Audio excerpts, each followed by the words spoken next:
Check 1, 2. Sorry, let's see. Okay, good. Okay, so I'm getting all this set up. Sorry, there's actually a couple things going on the other side, just to kind of help get all this stuff racked out. But hope you guys are doing well. Once I find my phone, I'll literally just set it down. I'm actually going to be recording this session, and so what I'm going to do is I'm going to share with you my screen, and I'm going to run through 3 major steps. Now, I do want to refer you to the MLP's expectation. It is pretty in depth, and so what I'm going to do is I'm going to both bring it on screen. I'm also going to drop it in the chat.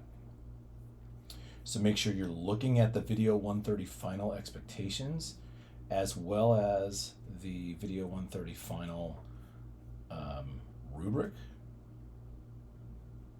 See if it'll let me put all of this in here just so that we're all on the same page. I just want to make sure nobody's lost on this part. I'm going to share my screen though, and I think that so what we're going to do in these 3 parts is this, and please ask questions as we go. I'm going to shoot a video while you're with me.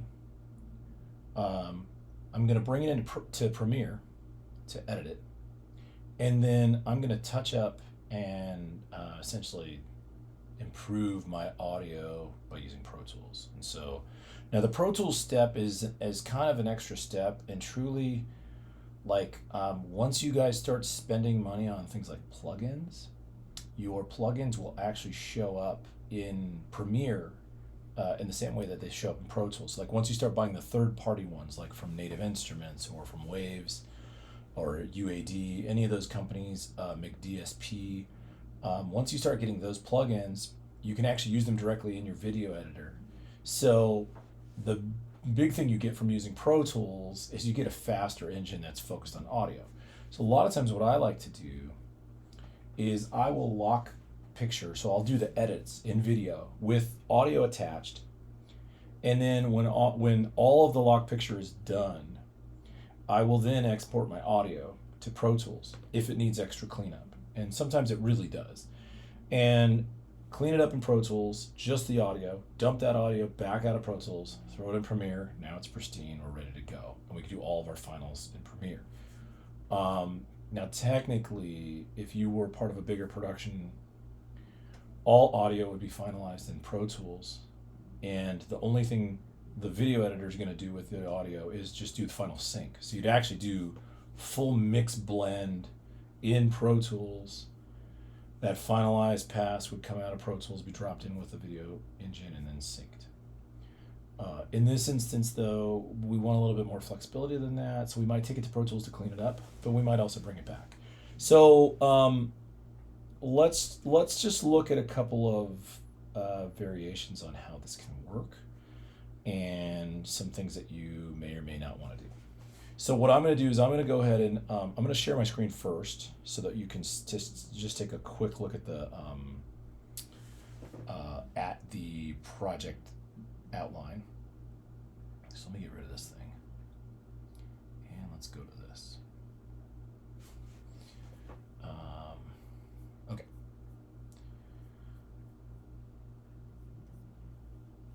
So again, I just want to make sure you guys are super familiar with what this says. So the video 130 final for this project, students will sync, edit, mix, and export a final 1-minute post-production video .mp4 using Pro Tools and Premiere. Students must create a sequence based on the audio capture and video footage from the assignment 4.6 and 4.8, and all the elements have been recorded for the commercial, and now we must complete the composition by editing a final sequence. So technically, if you follow the steps for 4.6 and 4.8, you should have already gone through the video, like the things you need in sequence. What I'm going to show you isn't the specifics of what your project asks you for in relation to the actual commercial. I'm going to show you the workflow for taking your video clips into the editors and then bringing them and editing them, polishing them, and bringing them back out. So You still have to make sure you've done the things that your instructors asked of you for 4.6 and 4.8, but I'm going to give you like a real quick version of what that is going to look like on how you get it in and how you get it out. So, and this becomes super important. So I'm going to stop sharing just for a sec because I want you to see literally. So I have really, I've been fortunate. I have high-end cameras. I have Canons. You guys should have received a Canon. And I know some of you are still waiting on your packages or your kits.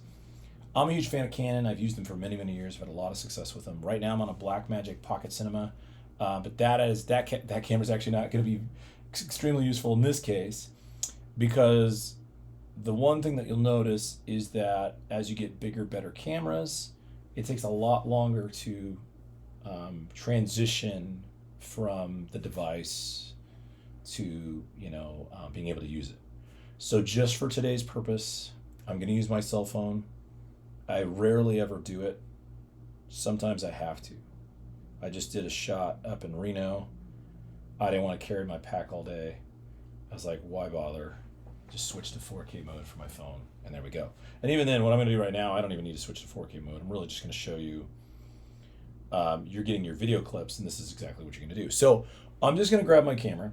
I'm going to just shoot a couple snippets of some clips, and I'm actually going to dialogue over top of it. So like for some of you that are actually going to have on-screen dialogue, if like you're actually going to be saying something, I do want you to be a little bit comfortable with what this looks like. Okay, so I'm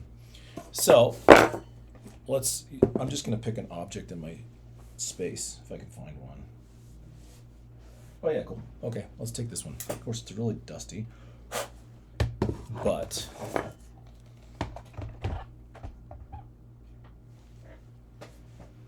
then what I'm going to do is, and I could use, you guys have tripods, and technically everything, I will say this, handheld can be cool, but almost everything looks better on a tripod because there's no additional movement, right? Oh yeah, sorry Raymond. And it may continue to do that, so I'm actually recording a full video for this so I can just load it up to YouTube. So when we're done, you can either go back and watch this or you can check this out on YouTube. So I will say, use your tripod, like religiously use your tripod. For this instance, I'm just gonna shoot a real quick thing, and that way you can see it, kind of hear it. And then I'm gonna get a couple of cuts, so you're gonna see it. So this one's gonna be a main roll. What I'm gonna do is I'm just gonna try to position myself successfully. For this instance, I'm actually gonna be talking to camera because this one's gonna be a little bit more of like a product review kind of conversation thing, okay? All right, so here we go, and I'm gonna roll. Sorry, you can't see my phone right out of the shot. I'm just trying to get the right angle here. Actually, if I pop it up a little, you might be able to see it. And what I'm gonna do is I'm gonna go right into it. So here we go, camera roll. Hey, today we're gonna be talking about the Korg Volca sample. It's this little sample engine, and it has some amazing things that you definitely wanna check out. So let's take a look. So what I'm gonna do is I shot my first shot, and I have my device here. I just picked something in my office that I could use as an object to just kind of promote or whatever, right? Well, your main roll is always gonna be kind of like your featured, like I'm purposely angling my shot. What I'm gonna do is I'm gonna do another main roll, but it's gonna be me playing this device. Now this device is kind of silly because I have some of the dumbest samples in here. But I also have some really cool ones. But a lot of, I went to a storage room and I had like a bunch of students with me and I was like, hey, let's do some clap tracks. And then I loaded them on this. So I'm gonna record that. So let's, oh man, my space is very messy. It is like, you guys probably know, your desk gets super crazy. Mine is super crazy. Let's take a look at the Volca sample. So, all right, there it goes. So right now I'm just gonna record this, so you can see it. So check out these sweet little samples from my Korg, a little bit of clap track, a little bit of kick drum. What's fantastic about this is we have onboard bass and treble roll off, so we can actually change these.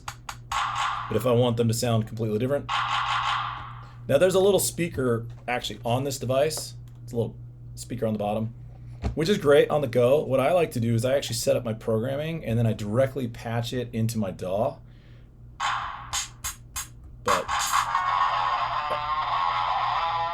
Best part is you can build patterns. Hold on.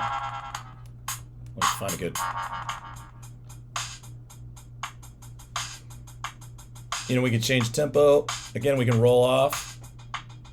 We can add a bunch of reverb. That sounds stupid, but yes, there we go. And I can literally go in here and set this up step by step. So I can actually set this in step mode, cycle through which steps I'm on, and choose my pattern. So if I'm like, hey, look, the kick drum, 4 on the floor, 1, 2, 3, 4, and then set up my snare drum pattern, and that's not happening on 4 on the floor. That's actually just happening on this beat 5. And if I look, what is this, 10, 11, 12, 13? But I mean, I can do anything I want.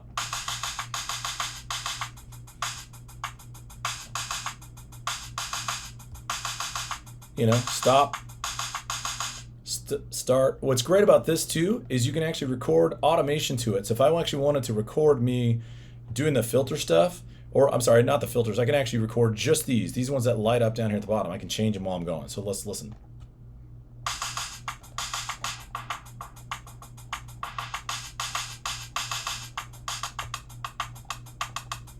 And then essentially that's all, we can all play that back. Great, sounds good, good. Okay, so just so you know, I threw in a 2-minute clip, I threw in a little header clip. What I'm also gonna do is I'm also going to just do a quick B-roll, and then that way you can kind of see what this looks like. So the B-roll is really just me pushing buttons, you know, or maybe even look, you know, let's do something simple. I'm just gonna slide. Sorry the audio's in and out. It might actually be. I think the reason is, and hold on, let me see. Let me just change this real quick. I think the reason the audio is problematic on here. It's kind of stupid, but it's because I have both Pro Tools and Adobe Premiere open at the same time. Let me close them. I'm not sure if that'll get any better, but we'll just see. So I'm gonna just shoot a real quick B-roll of my Volca, and here we go.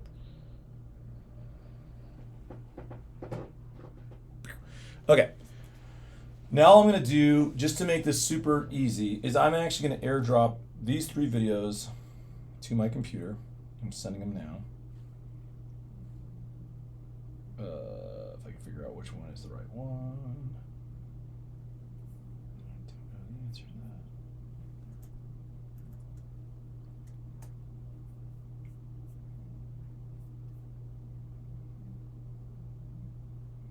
Let's take a shot.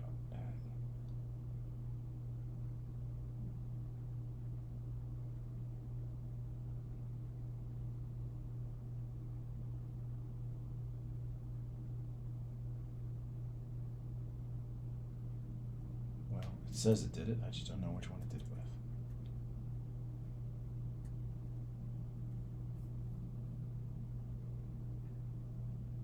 Oh, good. Okay, there they are. So here's what I'm gonna do. I'm literally just gonna copy these, take them to the desktop, make a new folder. So this is my, let's just say this is my VID130 final project. I want this folder to be my master folder for all things, meaning my main video clips are gonna go here. If I bring in any audio, I'm gonna bring my audio to here, okay? So just as an example, I'm gonna want, let's just say I want some music bed. Now, this I have readily on hand. You guys can probably just pull music beds off the internet somewhere. But I oftentimes have music beds just hanging around because I do a lot of video work, so I happen to need video or audio for video oftentimes. So what I'm gonna do is pull some, I'm gonna send this one. So I'm just gonna airdrop this track.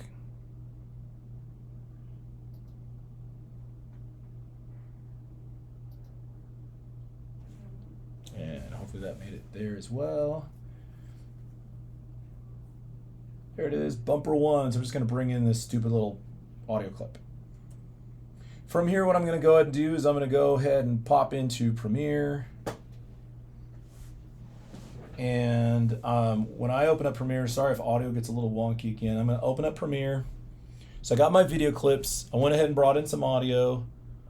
Premiere is going to come in into play. Oh. All right. Sorry, there it is.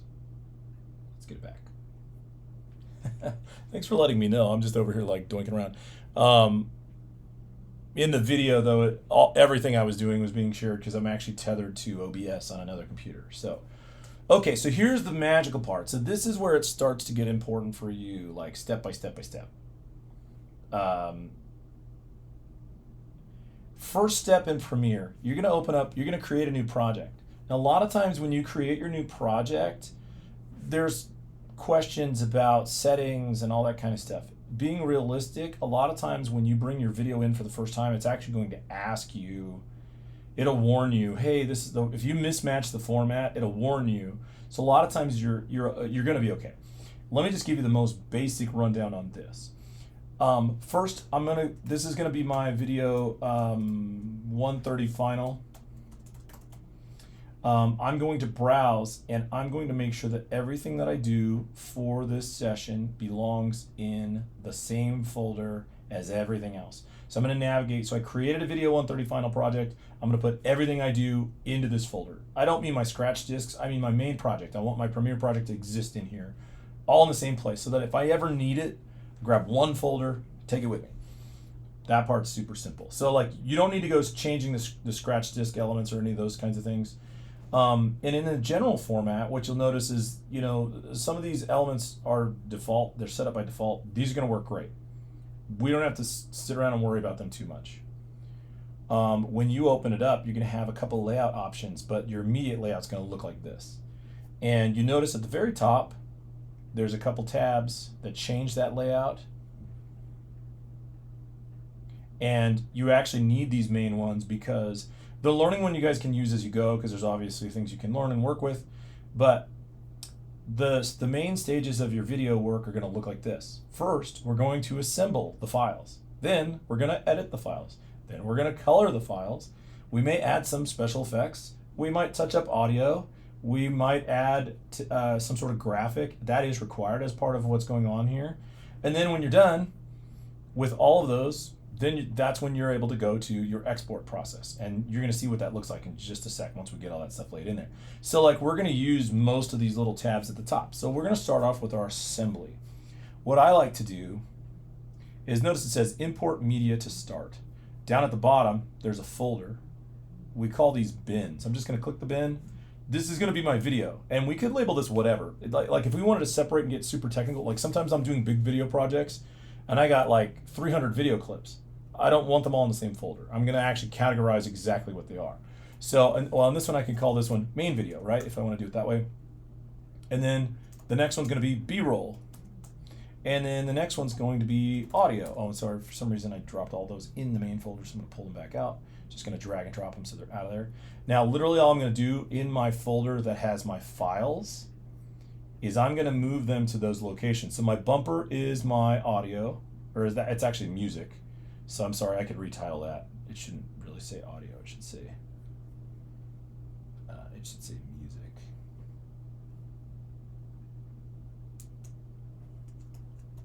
Just to be clear, music. Good. Okay.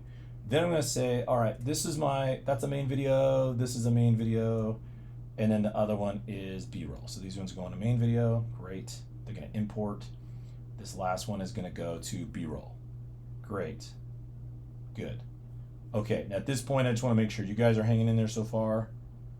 Hopefully everything is you guys are seeing everything okay. Yeah, just let me know. Okay, so we're rolling. So what's going to happen from here is this is probably where it really gets super easy. We have them assembled. They're categorized. We need to make sure we continue to save. Hit Command S every now and then. And now what I'm going to do is I want to edit these. So what has to happen here is if I drop it on the timeline, it's automatically going to create my first sequence. So I'm looking over here at my folders. I want to build my first sequence off of my first main video. I think it's supposed to be 73. So I'm just going to drag it out, let it go. There's me. Wow, a little bit overshot in terms of the lighting, but okay. So my first main video is there. Then I'm going to bring my second main video, 74, out into the mix. And it's going to go right after that one. Now, I can chop it or edit it or do whatever I want to it. But right after this is done, you'll notice it cuts to this device. Now, I'm going to preview this. I'm going to turn up my audio. There's a bunch of this that I don't need. What I'm going to do is turn this up so I can hear it, and then I'm going to trim it. So I basically need to trim it to the spot that's useful here. So, oh yeah, sorry, I forgot I have headphones. I put headphones over here for this. So let's try it. This should be about where it starts. Great. I'm going to use this little trim tool if I hover over it. Perfect. And now your tools, it's interesting how your tools are laid out, but they're right here in the middle. You'll see a couple different ones. Most of the ones you're going to use are going to be this selector tool and the razor tool. And you notice there's hotkeys listed on there, V and C. So you can toggle back and forth between them if you need to. I'm just going to pull this over.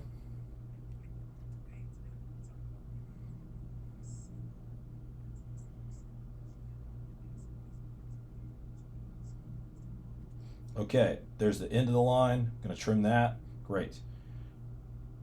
And then my next segment, I'll just listen to it real quick.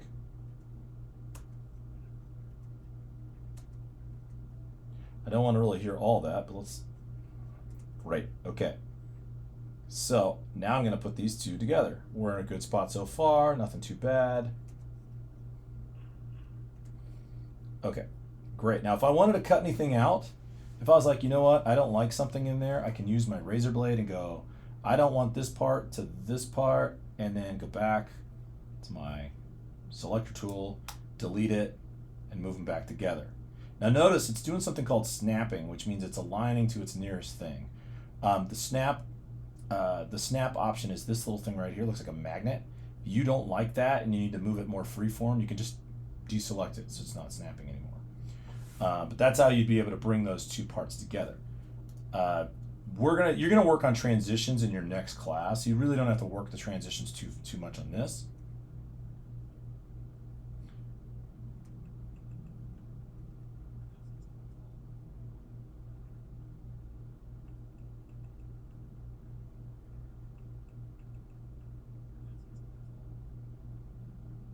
Now, what you'll also notice is there's some audio cleanup that has to be done inside of this, and that's what's beautiful about using video. So here's what I'm going to do. I'm actually, so far this is cool, but what I really want to do is I want my B-roll to kick off my whole sequence. So what I'm going to do is go then close this folder over here, grab my B-roll. I want this one to start off my sequence. Now, you can use the lanes above, but when you're really only using a few of these clips, you don't necessarily have to. So you notice that I really didn't. What I'm going to do, snap these in real quick, and then,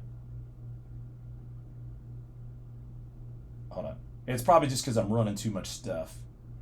So I apologize. But don't worry, I'm going to post this.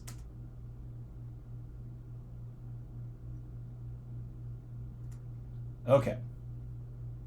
So what I'm going to do then is I'm going to go ahead and take this. Notice I'm going to pull down this audio clip and mute it. It's down. So down here are the audio lanes. Up here are the video lanes. I'm going to mute this clip here. I don't really need it. So that literally it should look like this. Zoom, turn, turn, turn. Wonderful, wonderful, and boom. Boom. Okay, now what I'm going to do is I'm going to go ahead and take my little music. I have a little bumper. It's really short. I'm going to drag it underneath in the next audio lane underneath. This is what it should sound like.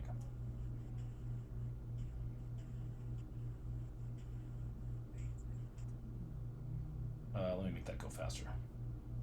Now, what you noticed is like in this cut, sorry, I'm going to zoom in on this a little bit more. In this cut, there's a bit of a problem. So I'm going to give you just one little bonus here. So notice the music's not going fast enough. I'm going to right click it and I'm going to go change the speed. Let's go to speed duration. I'm going to make this music track a little faster. Let's go to about 130.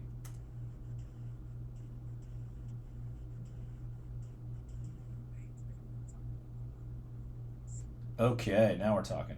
So I don't know if you saw how that went pretty quick. It's a little fast, but I'm like, who cares? I just need this thing to do I need it to do its job very quickly, and then we're gonna move on. Now also, if you go zoom in on the audio, and for those of you audio buffs, check this out. So down here in the audio, at the very end, there's like this little teeny white corner flag. You could barely see this stupid thing. If you grab it, that's a fade out option right there. If you just pull that flag over. Let's see if it'll even let me pull this stinking flag. Come on, buddy. Sorry, sometimes this is just super annoying. Let's grab that thing. Well, worst case, if we switch over to audio, we should be able to get at it.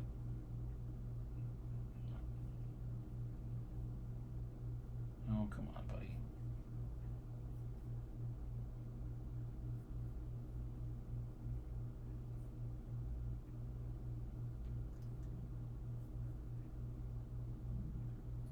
Well,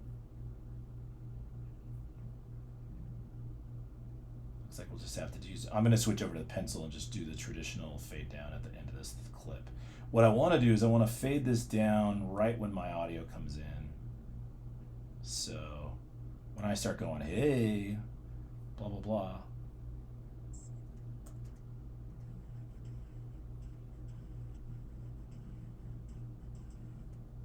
Right there. So what I'm going to do is I'm going to pull that thing over so it comes down right off the end of that.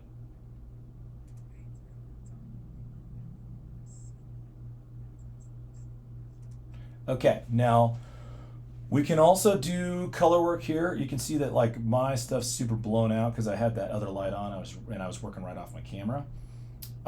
If I want to just do this very quickly, I'm just going to zoom out on my clip, and I need to select whatever clip I'm really looking at. And you can see there's a bunch of color things that are going on here. You can actually set this up in a number of different ways, but immediately like you can start making adjustments here, and you can also start using color wheels right on top. There's also these other like color space filter options that you can use. So like if you wanted to switch to some of these, you could do that to get that creative look element. I could just deactivate that. Right now I could see like in terms of color, if I open up this basic color corrector by clicking it, most of my issues are just overexposure, although on here it actually just looks super, it looks super crappy. So let me see if we can get a little bit more out of this. There we go. And a little less of that. Yeah, this just looks like it was shot. Now this is obviously, this was shot on the iPhone on the front end, so it really doesn't look that great. There is also an auto option. I don't know if it will do any better. Hold on, let's see. No, it didn't. It barely corrected any of it. Yeah, I think it's just washed a little bit too far on the light side.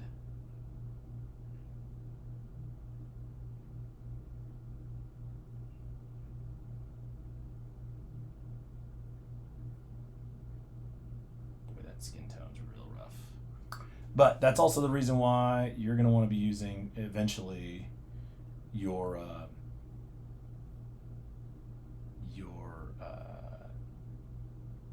video camera instead of this.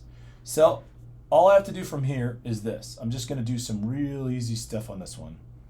I'm going to export, and this is how you're going to normally export. You're going to export your media. So when you're actually done with this, you're going to export your media. You can tell it to match sequence, but a lot of times the best thing for you is to do the H.264, and this is going to give you the .mp4.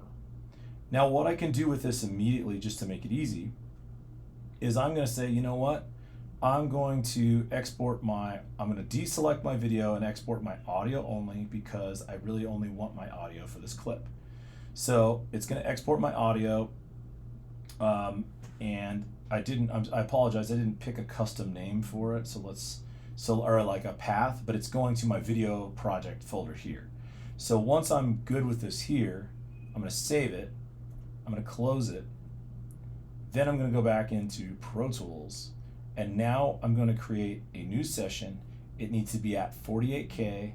You can make it 32-bit. This is going to be the VID130 final audio. Now, actually this should have been, I apologize, I should have saved that to my project folder there. So what I can do is I can go,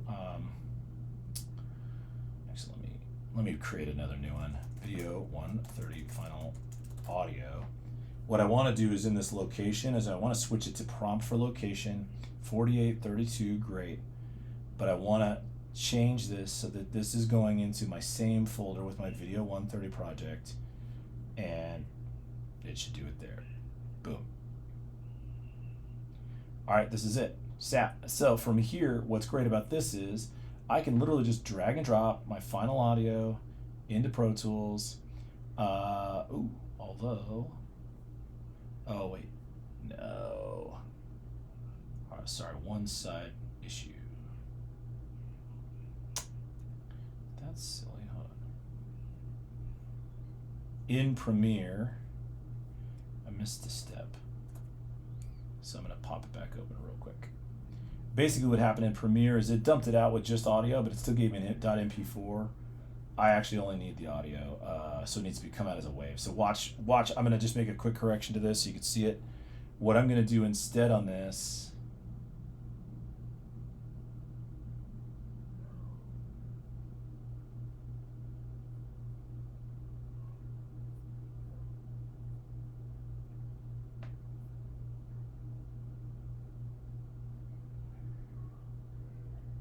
is when I go to do my export, I'm going to go File, Export, Media,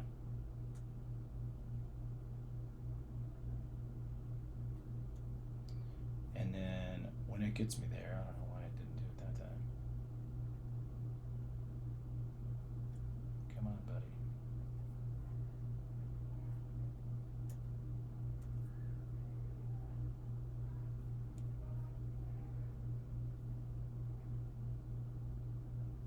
There we go. Instead of going to H.264, I'm actually just going to take it to AIFF audio, 48K.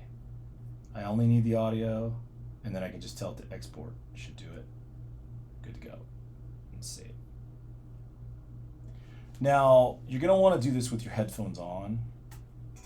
Technically, I'm having to take mine off because my audio, I realize that my audio inside of my clips aren't really being sent to my OBS broadcast at the moment, so I'm going to disconnect it just for a second so you guys can see it.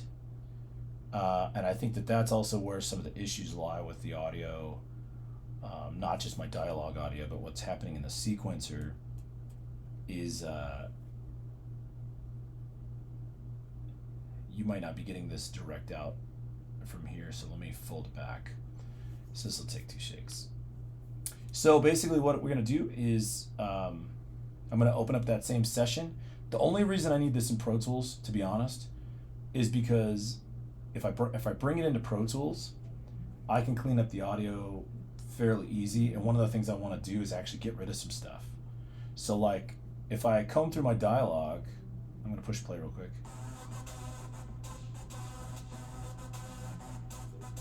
Hey, today we're going to be talking about the Korg Volca sample.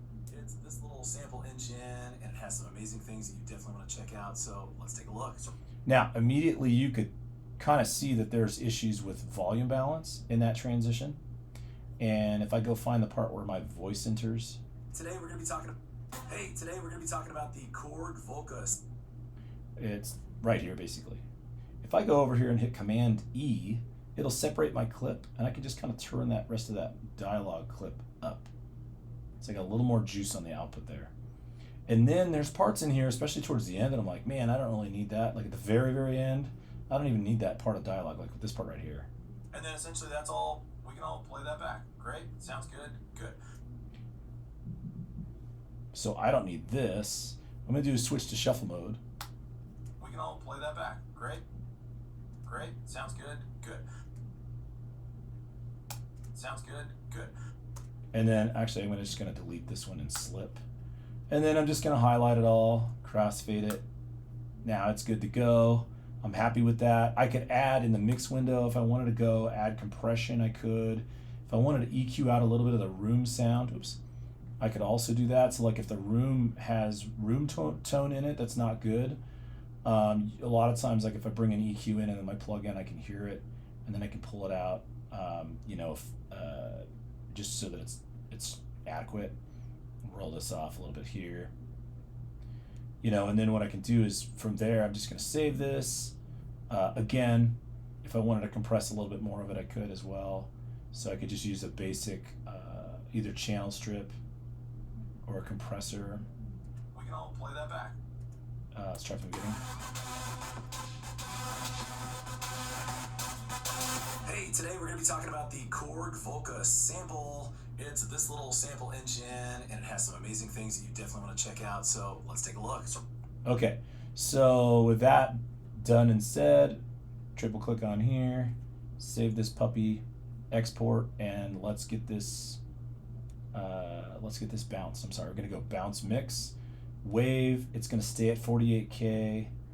It'll go in my bounce folder. Good to go. Now this thing's thrown out.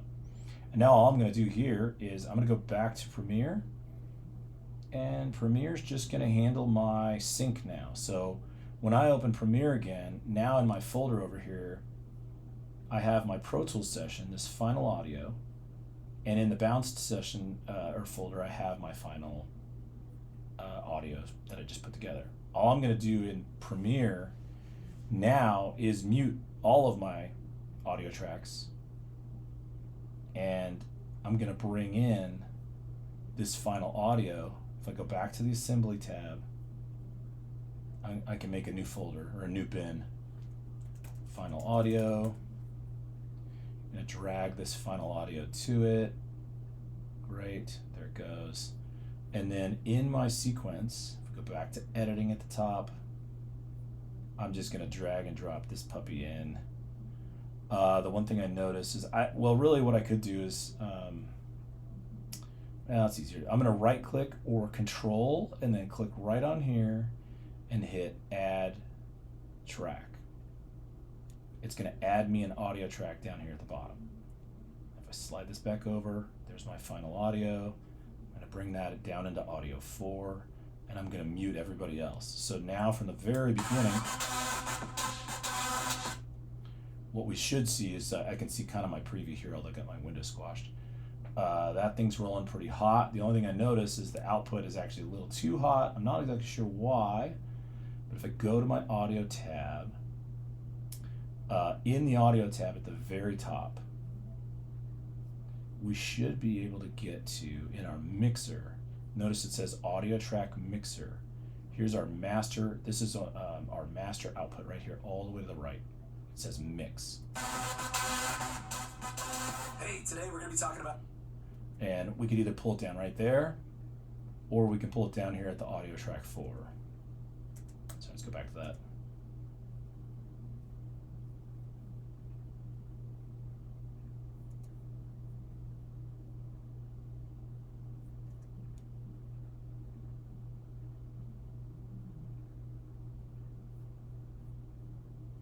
Sorry, I don't know why, but I think I accidentally hit delete or something right when I was doing that. Hey, today we're going to be talking about the Korg Volca sample.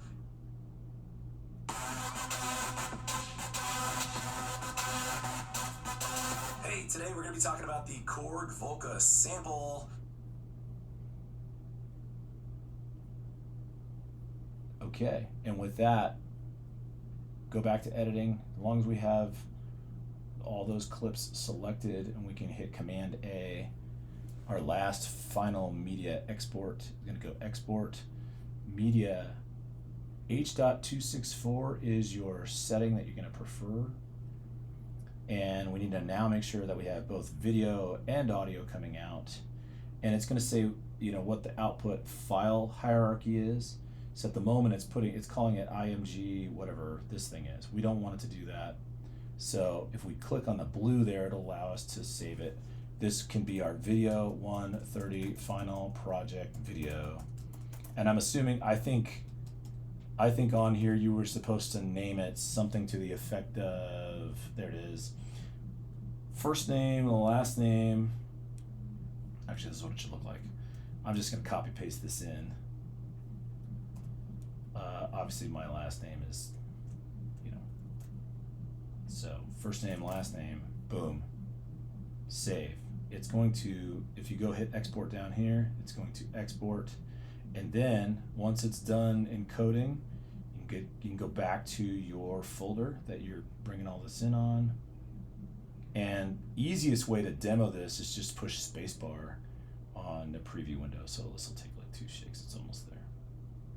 Sorry, thanks guys for hanging in there. I know there were audio troubles coming through, but we're almost there with this, and I'll post this as soon as I'm done.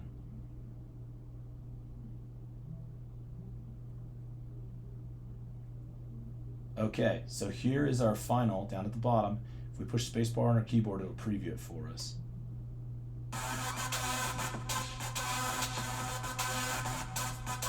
Hey, today we're going to be talking about the Korg Volca sample. It's this little sample engine, and it has some amazing things that you definitely want to check out. So let's take a look. So right now I'm just going to record this, you know, so you can see it. So check out but I mean, I can do anything I want. Okay, and that's it. Now, notice on here, it is 113 megs. I think the delivery on here, let's see, delivery method. Students will upload the final media to the class Google Share Drive in a new folder labeled first name, last name, VID130 final project for final submission. What I'm going to do is I'm going to open that up for you guys. I don't think it exists on here at the moment. So what I'll do is I'll put that link. What I'm going to do is down here in the week 5, if you go right here to this part here, I don't think there's a tab. What I can do is right under here where it says final project rubric, I'll put something that says submit your final project here. It's going to take you to a Google Drive folder, and that way you can go ahead and drop that stuff in there. You can essentially add those files to that folder. I don't know if Brittany comes back and she decides she wants to do something different, we can do that, but let's just make that the plan for now. Now,